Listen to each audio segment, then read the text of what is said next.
First thing I want to discuss, I don't usually discuss comedy stuff on this particular pod. I leave that for my comedy show, my random show, which you can find in my main channel. I'll put the link in the description. I'll put the link there on. You can find it. It's called Random Shows, where I talk about mostly random topics concerning comedy and all that malarkey.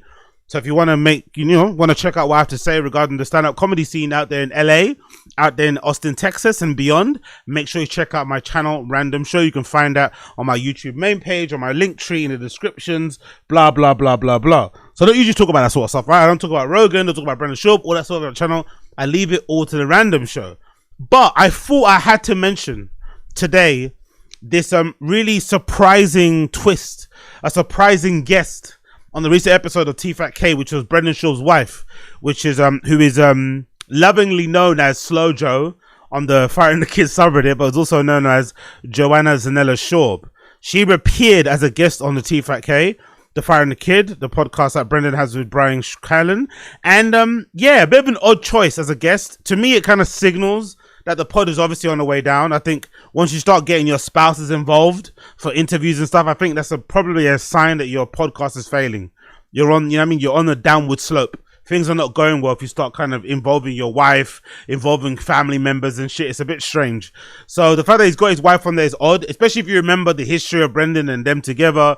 There was a period where he kind of, wouldn't really refer to her even as his wife. He'd always call her his girl. Like, there was always a bit of distance towards it. He'd always be going on the road and trying to essentially escape and run away from his family, which he still does now. I'm not gonna lie, he still kind of does it now with this whole like car addiction things he has and becoming a fucking mechanic. He still kind of does it now, but it is kind of funny to see how things have changed since he's quit stand-up comedy. It's really funny, and I don't know. I wonder if there's like a strategic reason behind it. I wonder if the appearance of Joanna Zanella Schaub on the recent episode of the fucking TFATK, episode number 1141, I wonder if this is like a soft launch for them doing a family channel. Because I have noticed the other day, recently actually, that Brendan Schaub is appearing more on her fucking YouTube, more on her Instagram. In the past, again, they were very weird in their Instagram kind of communication. They didn't really have a lot of pictures of each other on there, but he's starting to do a lot more content with his wife on Instagram. He's not just like appearing in pictures, he's actually doing content. They did some weird like TikTok thing about height. I saw another thing about him lifting her up. I don't know, whatever. It feels like they're trying to soft launch some sort of family channel. They're always posting their kids on social, which I think is really odd. I'm not the biggest fan of posting your children on social media, especially for someone like a Brendan, who's like one of the most hated and derided people across the internet. Like, everybody fucking hates that guy. So for you, I feel like to go ahead and involve your kids in your social, I personally think it's a little bit irresponsible. It's a little bit irresponsible to have your kids involved in your social media or on your social media presence when you're so derided, when you're so like, when basically everyone fucking hates you.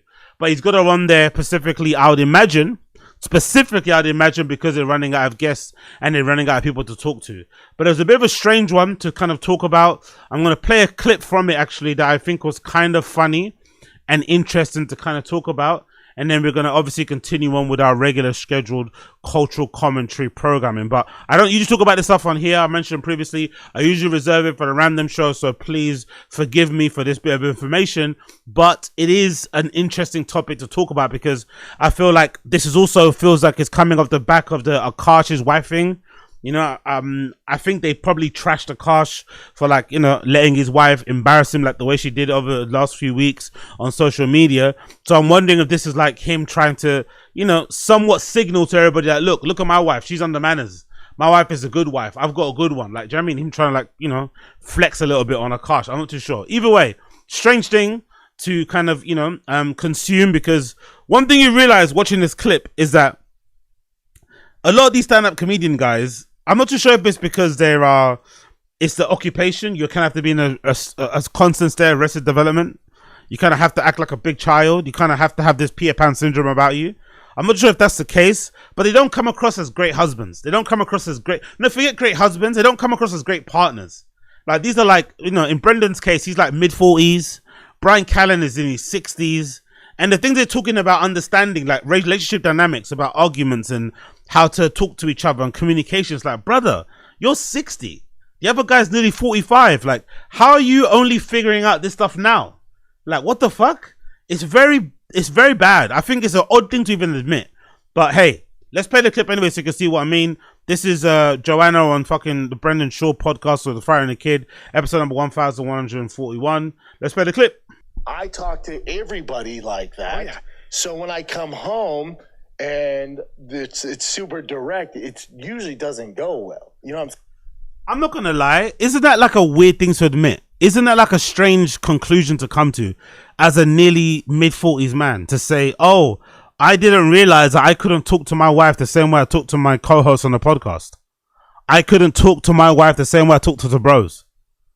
I don't know. I just think it's a strange thing to admit. You know what I get from this, by the way, this little exchange? What I get from this is that they didn't really talk or hang out prior. This is the really depressing, sad part about this whole interview and this appearance of Brendan Schaub's wife on the podcast. I get the feeling they've only recently learned to like know each other in recent years because Brendan's quit stand-up comedy and he's probably more at home now. He's not on the road as much. He's not traveling as much. So they're in communication way more. They're in each other's face way more. So they're having to like talk to each other and communicate, and they're maybe picking up on each other's bad habits and, you know, doing what couples do, working through their issues. But this is stuff you should learn at the beginning of your relationship. Not now, you know, but because he's only quit doing stand-up recently, you know, maybe in the last few years, he's suddenly discovered, oh shit, I can't talk to my girl. I can't talk to my wife like I talk to my bros. It's like, brother, you're nearly 40. You're nearly 45. How are you only discovering this now? Weird. Saying like that, she'll be like, who the fuck are you talking about? I'm like, that's my verbiage though. Oh, no. I said to my wife the other day, I go, well, that's a retarded thing to do, right? Because that's what a retard does. Because I was in a bad mood. Didn't go well. It didn't go well for me. Again, Brian Callen admitting that is also strange because he is what? He's in his second marriage now. You're in your second marriage now, and you've only recently discovered that you can't call your wife, or you can't even intimate that your wife might be an R word, might be a fucking redact. And not even if you're using it in the technical kind of sense, not even if you're trying to be just like, you know, you're trying to say it's an observation and it's not maybe a judgment or anything. You're just stating a matter of fact. You can't talk to women like that at all. You'd imagine someone who's been divorced once would kind of know that, you know? You'd think divorce would probably teach you a little bit. Like, hey, you know what? I fucked up the first time around. I kind of realized the little things that I did that annoyed my ex-wife. I'm not going to repeat them now, my new wife. But no, for some reason, man's in his 60s and realizing, oh shit, I can't necessarily talk to my wife the same way I would talk to my bros. Interesting. I'm sure. That was a bad day. My wife went, who are you talking to? Because you're not talking to me that way, right? She went, you're not talking to me. She literally was like, it was like. Yeah, it was like laser. She went, excuse me? Well, who are you talking? And I was like, I'm not saying you are. I'm saying that would be something. I'm like fucking backtracking. Yeah. I got scared. What? The worst ever is we'll mess around, you know, like always joke around. We're like, bitch, you crazy, or bitch, please, you know, like mess around like with that. Yeah. And then we're actually arguing. And I was like, bitch, like, because I'm just used to saying it. And I was like, oh, no, you know? What happened that night? His ass had to go to the upstairs bedroom. Upstairs. Really? I took my stuff upstairs. I was like, nope. I said, I'm not going to talk anymore. It was just a slip, you know, because I've been saying bitch so many times. I said, what did you say? You're not as soon as I said, I went, oh, no. Learning how to fight. I had a dentist when I got married because learn how to fight. It's really important. It's the best advice in the world. You can't call each other's names. You can complain, but you can't. Never. No, I never would call me a bitch, but then he went upstairs and we didn't sleep together. Yo, isn't this a comedy podcast too? Like, what the fuck is this conversation? Isn't this meant to be like a comedy-based podcast? Why are we having this conversation? Why are we learning about the inner workings, inner dynamics of their relationship? Why would these listeners even care about this? Such a bizarre podcast. Never left the house. Like, it's never been so bad we leave the house. But you guys respect each other. Yeah. Oh, yeah. You just do. Oh, yeah. I think in the 14 years that we've been together, we've kind of like, we've both obviously grown up very much. Yeah. You know, I was in my mid-20s when we met. I wasn't a mom. I didn't have all these other things. So I think when you are in your 20s, when you don't have kids, right, your fights are different. Yeah. Because I was like passionate. And if we fought, I was like, no, we're going to figure it out right now. And we're going to talk about it. And he's like, nope, don't want to talk about it, don't want to figure it out, whatever, right? So then that would make me more mad. So I was like, what do you mean? Like, we have to figure this out. Whatever, fast forward to now, I'm just like, I don't have the energy anymore to figure it out and talk about it and like, tell me, let's vote. You know, I'm just like, you know what? Kids. We're going to just, we're just going to, I'm going to go to sleep. Yeah. I'm going to shut the fuck up. Yeah. And tomorrow morning, we'll see where we're at when we wake up. Sounds like apathy, innit? Sounds a bit like apathy, no? I don't know. This sounds like a bit of a miserable relationship. Like what? I don't know. Not to judge anybody, because it's hard to do these things on camera and talk to your spouse or your whatever. You know what I mean? It's weird. It's awkward. It's always going to be awkward. But this doesn't sound like a fun love. Like because that's the thing, though. I think every relationship, love is expressed in different ways. That's why I got a lot of stick yesterday, right? Because of the way I responded to the Akash Singh, Jaslyn Singh embarrassment debacle. I got a lot of stick. I saw the comments in the stream chat. I saw the comments after the fact. People were not happy with what I said about her. A lot of people were trying to make it seem like I was being a simp, I was being a cuck, I was making excuses for Akash Singh, his wife. But I don't know. I'm grown up enough. I'm mature enough to know that other people's relationships are other people's relationships, and their expression of love, their expression of togetherness, whatever it is, could be different to mine. Everyone does it different. And some people, they seem to look, although it sounds depressing how she kind of spoke about how they argue now that they have kids, and that she doesn't really bother to even try and sort it out, because whatever, you'll still be here tomorrow. They're almost like welded together. They're not going to leave each other because they have kids, so it is what it is. Just have to sort it out. That sounds kind of depressing to me, but for them it works, clearly, because they don't seem to ever, I don't doubt they're ever going to not be together, right? They're literally made for each other. Like if you check out Joanna's social media, how she kind of talks, how she presents herself, like she's met the perfect guy in Brendan, and Brendan met the perfect woman in him. Like they're well suited to each other. She kind of leaves him alone to do whatever. He gets his trophy wife and stuff, and they just kind of live this life that they live. But I think it's really unfair sometimes with some people online, with how harshly we all judge others in their relationships when people just figure out a way to make it work for themselves. And I think it's really kind of odd when people do it online, because there's a lot of people that go through worse than people that see online, or they have people in their family that are going through worse, but then they love to judge others online way harshly. It's like, come on, man, let's give them a break. But this doesn't sound like something I'd be into, you know? Just to put the cards out there. Doesn't sound like something I'd be into. Has grown up more so on my side than hers. No, I know that you are. Well, this is what you have in common with Danny, in my opinion. Like, Danny knows exactly who she is, and she knows exactly what her boundaries are, and she knows why they're there.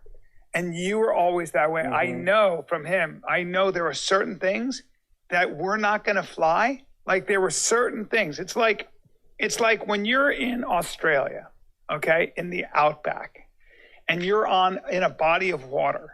You can fish and you can stay on that boat. Everyone knows you're going to have a great time and catch some fish.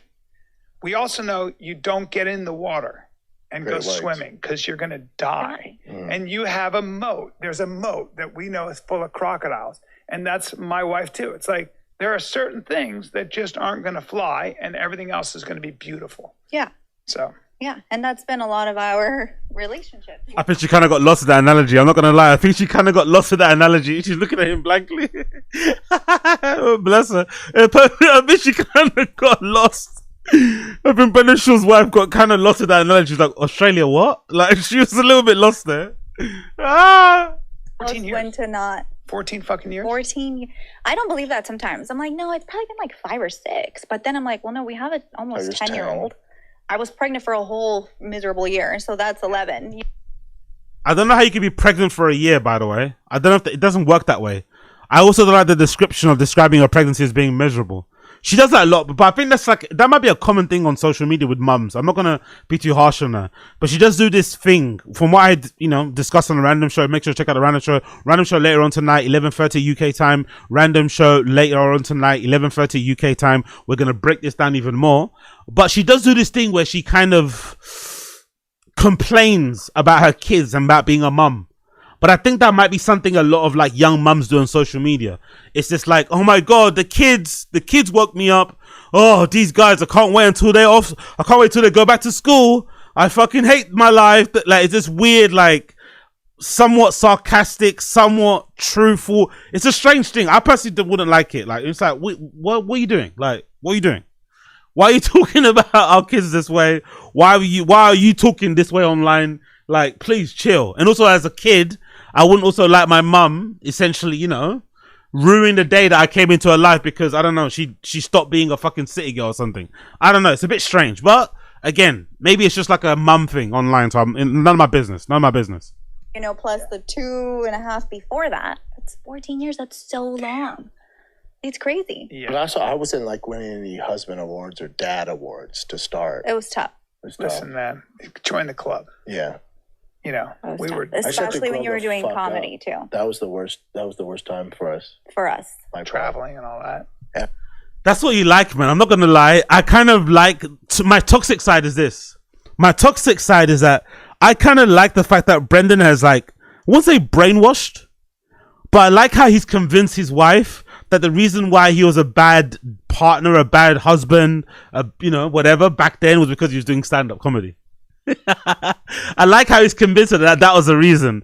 The reason why he was on the road, cheating a bunch, smashing randoms, not being at home, not being a good supportive, you know, whatever parent, taking no part in rearing and raising the children and shit, and just not generally being around was primarily because of stand-up. Stand-up, it was stand-up's fault. Blame the team. You know how he does the blame the team thing? Let's blame stand-up. Let's not blame myself. Let me not say I did anything wrong. Let me not say I took you for granted. Let me not own up to my mistakes and my fuck-ups and my fucking giving into temptation, right? And my disrespecting of you. No, I'm going to blame stand-up comedy for the reason why I was a bad dad. Which is weird because it almost feels like he's judging Brian Callen. And it's almost weird how Brian Callen doesn't get offended by it because he's still doing stand-up, like, or other comedians. So what he's trying to basically say is that you can't be a dad, you can't be a family man, you can't be a good husband if you pursue a career in stand-up comedy. Which is kind of wild, to be honest, you know? It's kind of an insane thing to say. But I do like that he's done it because he's convinced his wife that was the case. So my toxic side is I like the brainwashing. I kind of like the brainwashing, I'm not going to lie. Late at night at the Comedy Store, running amok with, you know, our boys. Running amok. And then here I am at night dealing with the kids by myself. That's which created resentment. Well, you know, when I pay alimony, I always do it with very openly. I'm like, you. That makes sense though. The resentment she's talking about. That probably explains. I wonder. You know what I'm thinking of actually. That probably explains why she used to go on those Vegas trips. If you're a follower of the stuff that I do on the Random Show, you know that, you know, Joanna used to be a serial Vegas every year vacation person. She doesn't do it too often nowadays, but that used to be her thing. Her and her girls would go to Vegas and she'd be posting mad first traps that entire weekend, mad first traps. She'd go get a room in a nice hotel and they'd just sit by the pool and just be taking pictures of each other and going to have drinks, you know, doing what girls do. And whenever she'd go to the hotel, she'd get a bouquet of flowers. I don't know who the flowers are from, whether they were just randomly given to her by the hotel, whether some fucking big baller out there in Las Vegas was buying. I don't know what was going on there. But it does seem like she'd stopped doing it now. So maybe because Brendan is at home now because he doesn't do stand-up, there's less resentment and there's less need to like, okay, cool, you went on the road, now I'm going on the road. And now she's kind of happy to do first picks, you know? Now she's happy to take first picks in her bedroom, you know? The bedroom first picks are okay. We don't need to go outside. Here you go. It's, you deserve it. You deserve this, you know? And as a result, me and Amanda get along great. Yeah. We're great. Man pays 20k alimony, you know, by the way, in case you're wondering. Brian's talking about paying alimony to his ex-wife, Amanda Humphries or something. He pays her 20k alimony. I think until the kids I think he's got like 4 more years, isn't it? Because I think alimony's until the kids are 18. 20k a month. 20k a month. Yo, LA divorce separation laws are brutal, bro. 20k a month is fucking insane. But again, you probably put her through the ringer, innit? You probably put her through the fucking ringer. friends. We're in each other's corner. That's good though. That's the worst of it. At least you guys have a good we have relationship, a great relationship now. Man. You know, we've always been, but it's like, here you go. You're paying for it now. Yeah, it's just not a conductive environment I'm not saying everyone's like this, but for me, it just wasn't a conductive environment for me to excel in other parts of my life. No, dude. Like I loved it. It was a great time. But then it came at the you were never going to not be successful. But that also isn't a good way to admit your mistakes, in my personal opinion. How can you admit and own up to your mistakes when you're not owning up to your mistakes? You're blaming stand-up. He's not saying, hey, I was a bad person. I didn't maybe, I didn't consider your feelings and whatever else it may be to his wife. I was, whatever. I maybe disrespected you. I maybe broke our vows, whatever the fuck thing is. Like, own up to it, innit? Just own up to it and accept your own responsibility of what you've done wrong. You don't blame your job for the reason why you did it, because there's plenty of people working in stand-up, plenty of people working in nightlife, plenty of people working in entertainment who don't always cheat on their wives. That's a weird fucking excuse. But I do, like I said, my toxic side, I do kind of rate that he blames stand-up for cheating on his wife, and he's done it so well that his wife believes him. Like, the reason why he cheated, it's like, no, I don't think that's the reason. I don't think so anyway. I think the reason was because he decided to do it. I don't think he decided to do it only because he was doing stand-up. I don't think stand-up made him be an arsehole. Stand-up didn't make him, didn't make him send those addies and baddies texts, That moment where he was running around the BGL with the addies and baddies, I don't think it's primarily because of stand-up. But I could be wrong. Yes. And it's really hard to be successful. Yeah. And it's really hard especially to be successful when you have to come up with all the ideas. Mm-hmm. When you're a true entrepreneur, when you're a comic or a podcaster, it's your business. So if you're not always thinking about how to be different or come up with things or sell tickets, that's so much work. It's just constant. Exhausting, yeah. It's, you're also trying to come up with stuff all the time, so it's hard hard to be be creative. You have to be creative and you always. Always. But then it's like you're being creative, like you're sacrificing. Yeah, what extent? That's the dance. That's the dance. That doesn't even make any sense. So you can't be ultra creative in your work, but because it's gonna hurt your family. Like, what? Again, I rate the fucking manipulation. I rate the gaslighting. Right? I rate the brainwashing, but that doesn't make any sense.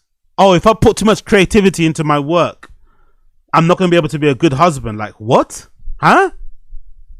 And you get better at it as you get older, but when you're young, yeah, good luck. And also, I think you're the same way. I came from a traditional household, meaning the mom was the housewife who did everything, and the father was gone and working all the time. So I never saw my dad. So my model, your dad. My model wasn't work. Yeah. I don't know. There's a lot of blaming. Like, I don't know. Is this a rich person thing? Like, what? Is this an LA thing? There's a lot of blaming on other people. Blaming stand-up, blaming your family, blaming your dad. So the reason why you were a shitty husband in your first marriage was because your dad wasn't around and used to work all the time. Wouldn't that make you do the opposite? Like, what the fuck are you talking about? If you grew up in a family where your dad wasn't around and you kind of saw the strain that put on your family, you maybe saw how it kind of affected your mum negatively. You obviously experienced how it hurt you growing up and stuff. Wouldn't you want to do the opposite? How does that even make any sense? Like, it almost feels like a very unmanly thing to admit. Like, you're not taking any accountability. It seems like the opposite of being like an alpha male. Zero accountability. Oh, it's my dad's fault. Oh, it's my job's fault. It's the community. It's the environment. It's like, huh? Where is the fucking extreme ownership? Where is the personal accountability? Where is the responsibility? Where's the ownership? What the fuck is this?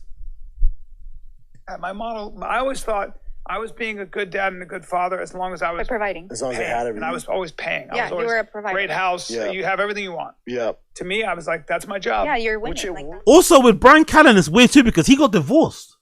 Like, I think getting divorced would be like the ultimate lesson, right? It's almost like getting fired from a job.